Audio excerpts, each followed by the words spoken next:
So welcome to Manhattan Neighborhood thank you. Network. It's a pleasure to be here. Good to see you.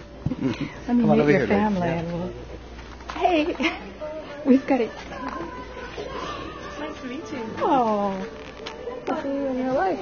Yeah, thank you for coming. Yeah. Kirsten, yes. We're going to do yoga on Friday. Yeah. Oh, good. And your children? This is Nilo. He's our 11-year-old.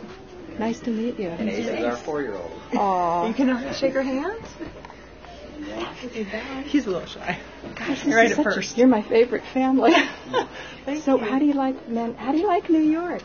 Do you like it? Are you gonna grow up and be like your dad? Yeah. Teach people?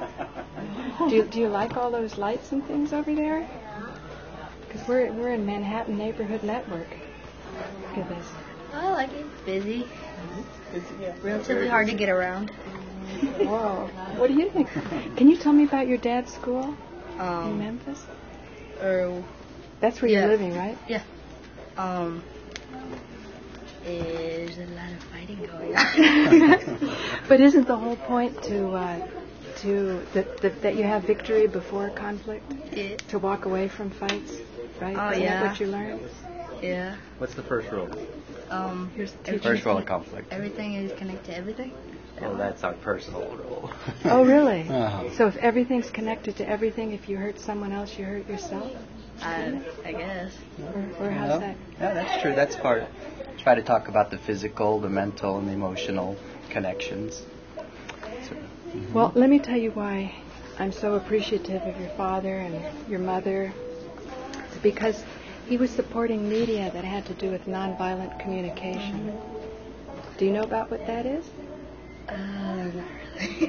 we didn't really discuss, that project, and he's seen your videos and your shows, some of them. They've seen portions of them, but Yeah. the nonviolent communication has been more of Kirsten and I discussions. But they're in a roundabout way. They're exposed to it, because of the importance of it. So. Kirsten, did you first find out about nonviolent communication or your husband? I heard of it on a different avenue because Judith Lassiter's husband is very into nonviolent communication, so I've taken classes from her, and she's talked about nonviolent communication because, what is his name, Lassiter? But he's involved. Marshall Rosenberg? You mean? Through the same program, because I've looked him up and saw that they came together. When he talked about it, I said, I've heard of that from Judith Lassiter, and I've looked at the programs, the different places they have the program. So. And I see you're wearing Buddha there, so Yeah. So you have a background in spiritual development? A background in spiritual development. Well, I've always been interested in spirituality. If that's what you mean. Yeah. Yeah. It's always been, in my opinion, if there is a spiritual world, then it's more important than any other part of our lives. So I've always been in a pursuit of that, trying to figure that out. Do you think women in relationships tend to give that perspective so that men can go out with that foundation? And Yeah, I do. Yeah, I do. I think Robin would say that. Oh, absolutely. The part of a relationship and the male and female bond, there's aspects that I think are we have to answer that. Answer the phone here. That's okay. I can. You know what? I don't have to. That's a very noble ring, isn't it? You put that on? On his ringtone. I picked him a ringtone. How many people are in your school? Oh, we've got a large program. So there's a few hundred. I don't know, maybe 400 or 500, maybe more. I'm just one part of that with the Filipino martial arts that I teach. So. But we do Brazilian Jiu-Jitsu, we do Thai, what's called Muay Thai, which is a sport. We do cardio fitness, and we do judo, Japanese judo. I mentioned Brazilian Jiu-Jitsu. So we're an eclectic school covering, and we do what's known as MMA, mixed martial arts, which is kind of on that physical level. It's a very big and growing field. So there's a lot of interest in the U.S. So. I always knew Memphis because of Graceland. Yeah. But it sounds like there's a lot of action there, because that kind of martial arts would be spiritual development. Yeah, I think in that program that Robin's in, he's really the most focused on that, I think, of anyone in that school, really. I mean, I don't think necessarily all martial arts are as focused as he is on that aspect. Some people like to fight, you get the kind of Marine guys, Right. that really are into professional fighting. Well, now speaking of Marine guys, I was at Times Square yesterday, and I guess they call them the Granny Brigade now, not the Raging Grannies. They were protesting the war many years ago, and they were arrested, and now it's been like 7 years, and we're still in Iraq, and we want to go back into Afghanistan. Do you think those types, you as a woman watching the kind of people that are going through Robin's school, do you think they shift in their understanding? Well, we've always said, I don't know if you mind me saying, that he draws a different crowd in that school that go into his program. It's a very different type of people than the people that go into other programs. So he draws a different population that are interested, I think, in what he's teaching. Yeah, I mean, yeah. So, would you agree with that? Well, Totally. Yeah. So we've always tried to discuss that. That it's an interesting crowd he draws, whereas the other guys are more aggressive. He almost adds a balance to the school because it's sort of there's an aggression and he adds a balance of non-aggression. Something I'm dying to ask you. Was it a financial hardship for you to donate it as generously as you did to the Concordia Foundation? Actually, no. Robin looked at it as if he gave, that it would come back to him, and it never was. It actually never affected us. Once he made the commitment, the money showed up, and then some, and then some. And did you feel, because I think this is something that's really, really missing, is a sense of charity. Do you feel that what goes around comes around, and did you feel like it came around, like you got some, particularly nonviolent communication benefit in your own life, the fact that you were supporting someone else? Yes, Mary J. Well, let me elaborate a little more. There was a month or so when you didn't send anything in, and I thought, oh my God, I've lost this cherished, not only donor, but following my work. Have I done something wrong? Because I was getting a lot of criticism for the different topics I was in. And I had just naturally started to move back into nonviolent communication. And then you communicated with me and said, no, you were still continuing. So I thought, we send out a frequency. As my work started to emphasize that more again, then I got you on board again. Is that? Well, it's true. There was a time period, a month or so, and I was a little bit behind on where I like to be when I'm supporting, like Concordia. And it had nothing to do with content for that period. It was again, the way I had set to do it. I had my priorities, financial priorities, and there was a number of things that happened, so I said, well, I could catch up afterwards, Yeah, no. And being away, it's hard to communicate. You know what it is? It's also people that make comments are so valuable, because I know a lot of people are really strapped. But with feedback, you kind of can sort of do like a reality check, sort of figure out where you are. Yeah. What did you think about the 9/11 truth work? Because there's been many phases, and I know in my work. I haven't followed that as much as the nonviolent communication part. I've seen more of that with Robin and been interested in that, and not as much in the 9/11 truth work. I haven't seen a little bit of that. As a martial artist, what do you feel in your gut? Do you think we have a chance to start teaching nonviolent communication at St. Mark's? Did you know that's something that I've been really pressing for? Yes. From time to time, I knew that you were trying, not meetings or symposiums or whatnot, but trying to get something going on there. And I know, as in anything, there's resistance, to those things. And that ties in your earlier question as far as supporting, because it wasn't ever so much what's the continuing comments or drama or the things that unfold. It was always about putting out that message of nonviolent communication. That's what I was in support of, and seeing your work in the various types of groups that you were dealing with, the location here, and the avenue you had. I thought, man, this is just a worthy way to put it out there and let it go and support, and with that supporting belief that hey, it will do its work as it's done, because what a better example to see it, what people see and hear. They're much more able to being the very real patient. family. Easy. You're much more able to get the message out. The more you can see it and hear it and so forth. And we wanted to support that. Boy, it was really appreciated. Do you know that your husband's comments were so perceptive? I thought he was a Manhattan resident. Oh, really? Yeah, because he was making comments on Harold Channer, and you really helped me, before I did the live streaming, get a wider perspective on Harold.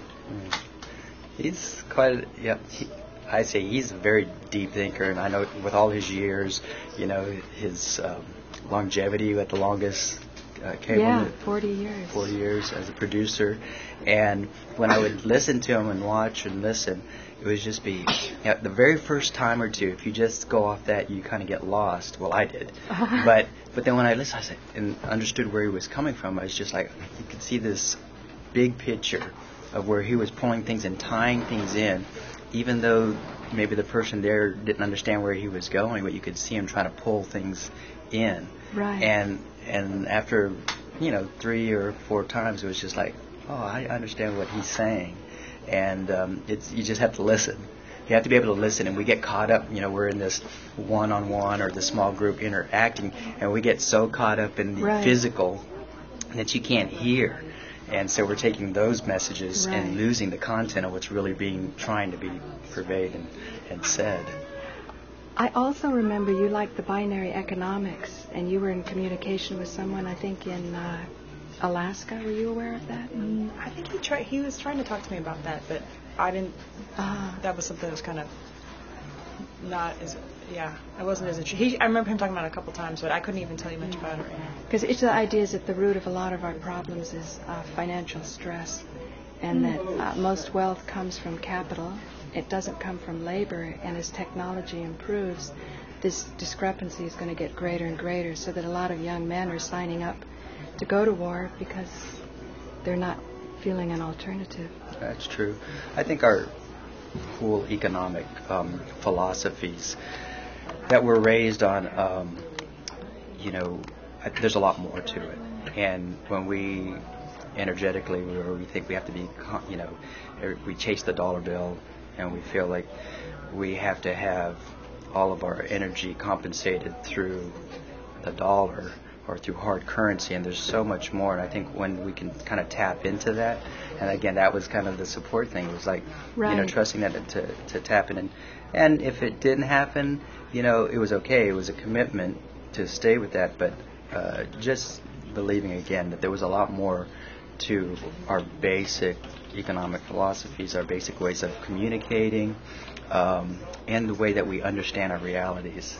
And to me, it was like, you again were presenting ways of seeing reality in different perspectives, especially with all the different groups you dealt with.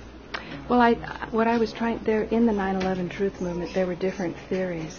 And after these theories were put forward, then there was a lot of criticism for people subscribing to one or the other, and I was just trying to keep people in connection. I said, let's use skills not to make people wrong, but let's just keep staying connected until we can work it out. Right. Yeah, that was the idea. Yeah, a lot of people, again, feel that, well, if you're not agreeing with me, then you're the enemy or you're against me or so forth.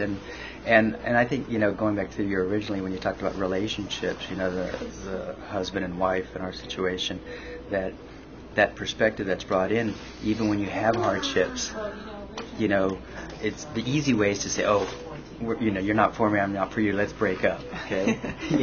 But when you realize, okay, that's just where they're at, or that's their situation, that you can get on and get by without having to agree on everything.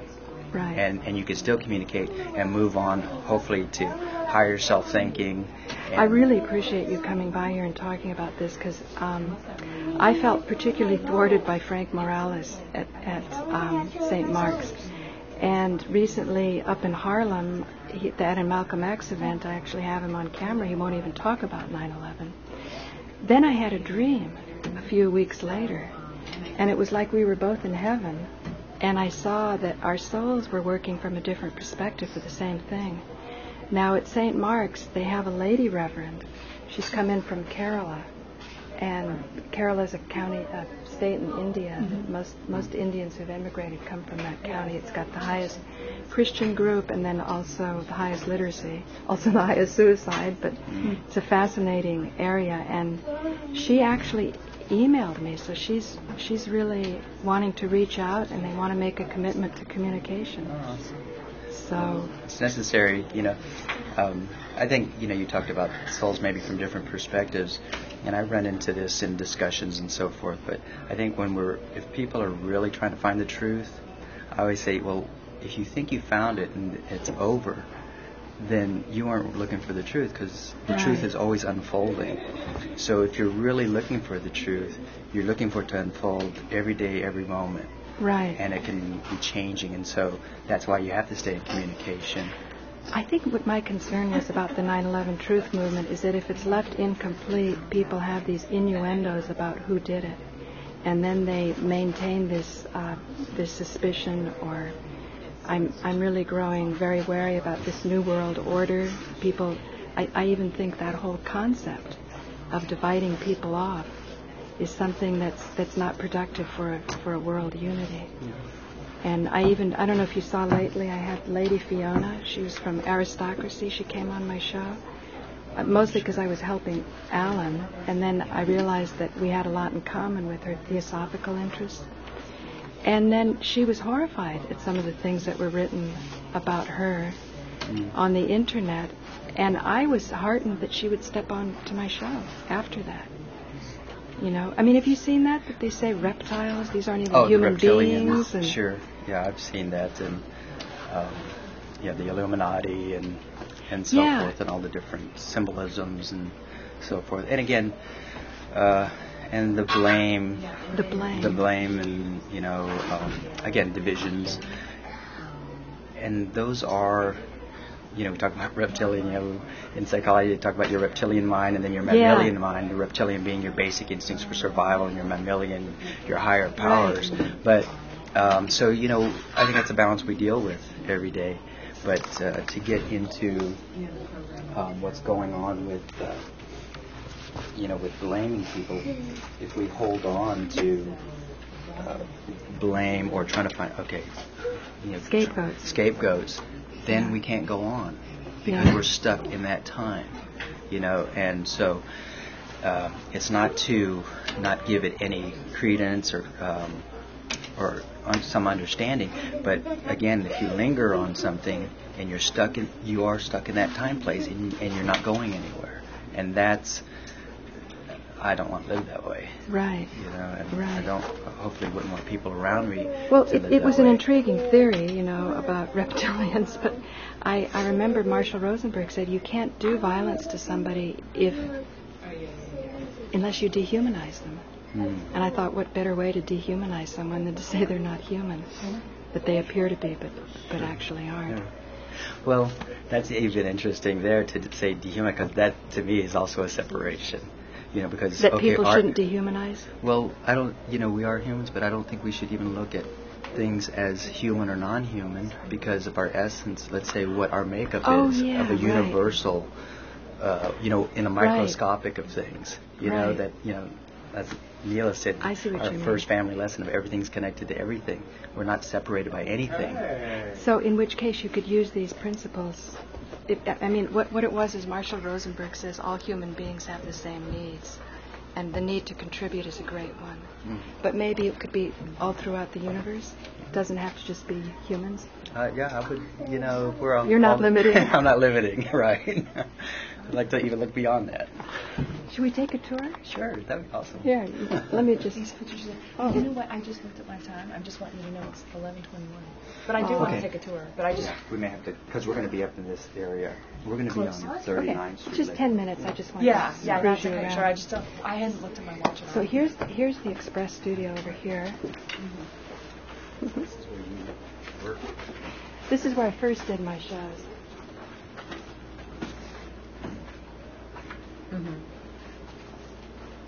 These are all nice computers for people to do editing, and now they're all learning Final Cut Pro.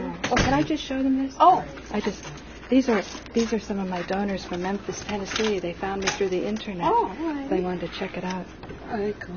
So here is the Express Studio, and I first started to produce my shows here because when I came back from India, people thought I was crazy because my finances, everything had changed to be so ambitious to do my own shows. And I didn't have the support, of editors and things.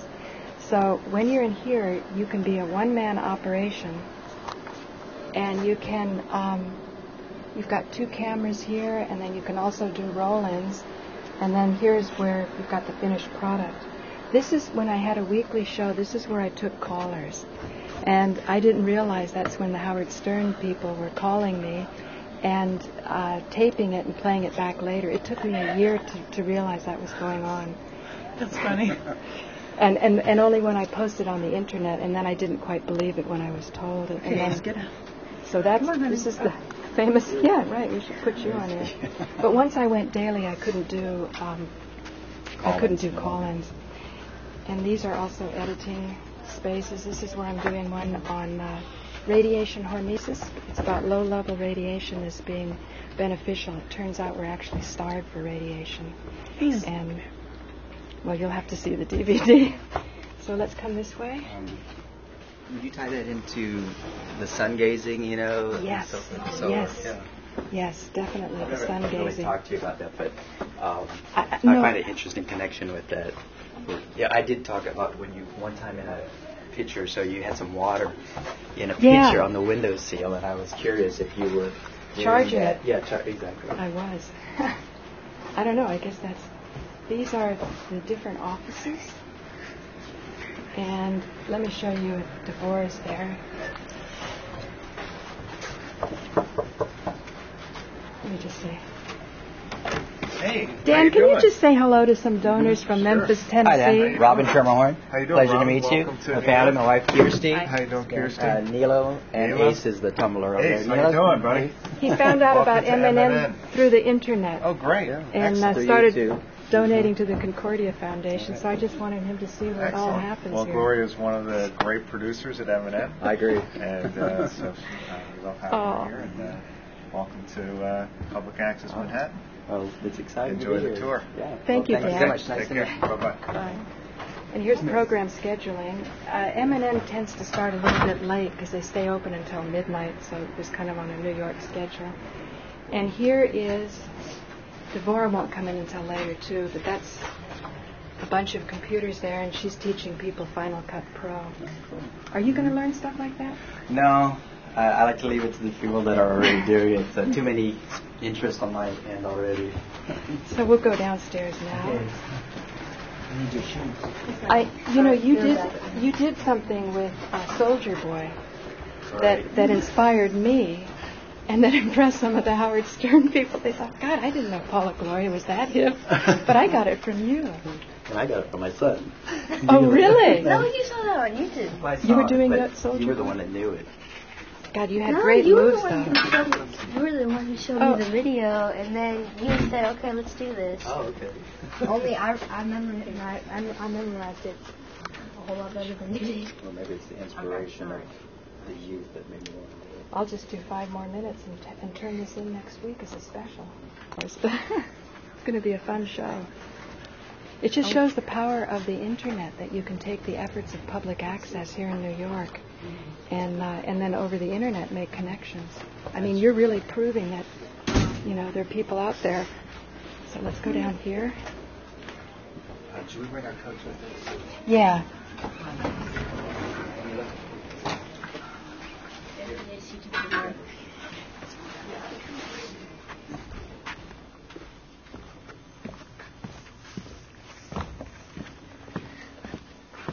Ace, don't go too far with this. Yeah, I watch him.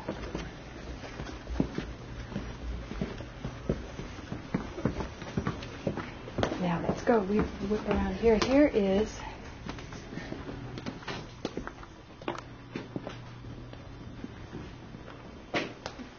this is the open studio.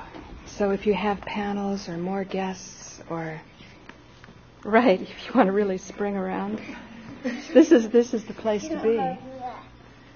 And the lighting, is a little more professional here, but you see it's open. So sometimes it's a little annoying that people are fixing coffee and things. I don't know if you've noticed any of the productions. Sometimes there's noise in the background. That does come through. It does, from time to time. yeah.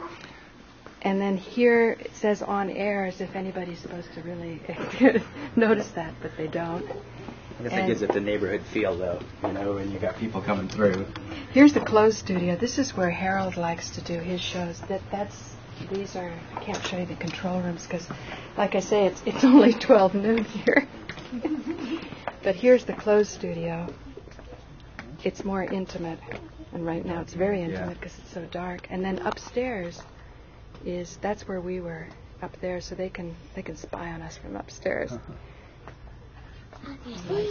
Here are the engineers. Hi. And they support us, but we're supposed to take any of our complaints through other people before we pester them.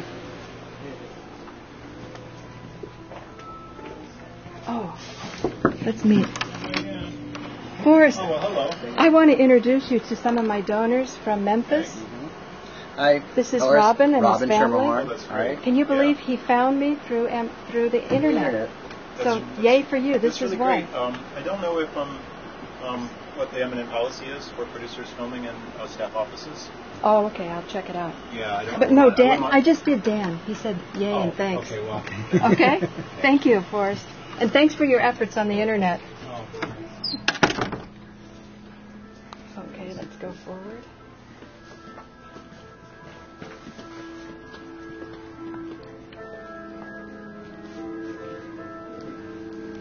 So are all these taped then? What's Yeah, showing? these are before 1 o'clock. You can't have call-ins live. The live stuff is usually in the evening. So if I went once a week, I could do that. But I really cherish my daily show. Sure. So anyway, oh, he gets those shoes off and on, huh? Well, I only let him because we walked yesterday a really long time, so I'm afraid I'm just wondering if he has blisters. Oh. I know I don't want to wear the shoes I had on yesterday. That's why he keeps casting them off. Maybe. Well, that's why I just let him take them off, because it's a Yeah. relatively clean place for you to go around sockfoot. What's the difference between here and Memphis? What's the difference? That's a big question. Primarily, though. Primarily. Oh, people are so busy here. And if they're busy, it's very crowded, like space. It's hard to get any space, and noisy. Like you go in a restaurant and you think with all the noise in New York, I said this last night at a restaurant, you'd think people would want to have a super quiet restaurant where everyone's just can relax. It's just so loud. Always. Yeah, right. And I think people are used to the noise, and then they have loud music in the background, and it's very loud. Loud, crowded, and... Well, maybe when I come through Memphis, I'll be able to see you and participate in the peacefulness. Hope so, yeah. I want to thank you so much for coming. Really. Thanks for showing us around. Yeah. For everything that you do. Yeah. And I appreciate it. Oh, look, that's my show. That's the Reverend Winnie. What a way to end. She's the one at St. Mark's that might really make things legit. This is very auspicious. Incredible. All right. Nice synchronistic moment.